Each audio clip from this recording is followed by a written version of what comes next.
Come on in, guys. That's it. You can just hold it. Go. My name is John Shabbat. I'm the president of First Assist.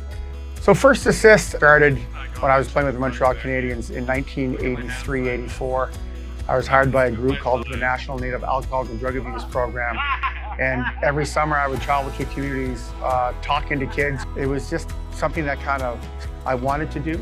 NADAP gave me that perfect vehicle to do it. In 2003, I was left playing. I had started coaching major junior hockey, but it wasn't fulfilling. And so I just started cold calling. Through NADAP, I had made some contacts, and I asked if they would like a hockey school or a sports camp. And through that sports camp and those visits, we would always go to the school and we talk to the kids about my trip and my voyage to where I was, to where I am, or I was that day. First Assist is a reincarnation or continuation of another not-for-profit, which was called Active Nation. Brent Kissel started this in the James Bay Cree area. It's been continued on by a man named Sean Rudy. He's been working now for 6 years in the community. He got there when they just started organizing their sports program, their broomball hockey program.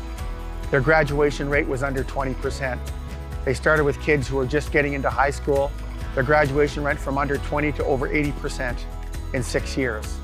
The graduation of those 80% are primarily kids that were in the program who understand that hockey is an addendum to this education that we're pushing so hard, and that if they do go to the school, they do get a chance to participate. It's the same idea that we've had since we started. We want to use education as a way to help kids make good decisions for themselves about themselves. As First Assist as an Indigenous-run charity, it's part of the program. We want to work with the community to move them forward in a direction they want to go. And if you hear any healing process, any reconciliation conversation, it always goes back to our culture, our traditions, our language, and where we were to where we want to go. So to embrace that as a charity is important. As being a First Nations guy, it's easy. NHL has helped out a lot. So the name recognition brought the ability to get to these communities that maybe other people couldn't go. The cost of it can be exorbitant, and to get these kids the programming they deserve after being underfunded for so many years, I think it's the least we could do. And I think a lot of these people who are now stepping forward and funding programs like ours have seen the possibility of what these First Nations Indigenous kids can bring to the economy of Canada and to the overall well-being of our country. This is what I'm here for. I mean, hockey, I played NHL for 9 years. I played professionally for 20, and it was great, but it was another life. It was a life that, yeah, I'm proud of.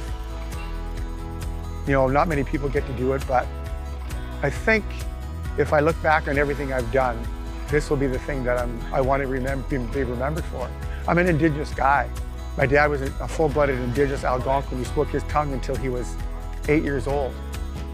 He made his way with a high school education to a very high level and did a lot of good things for his people, and I just want to try and continue that. And I think through the small platform that I did have and hopefully do have, that I can hopefully carry it forward to make a difference in Indigenous youth's lives in a very positive way.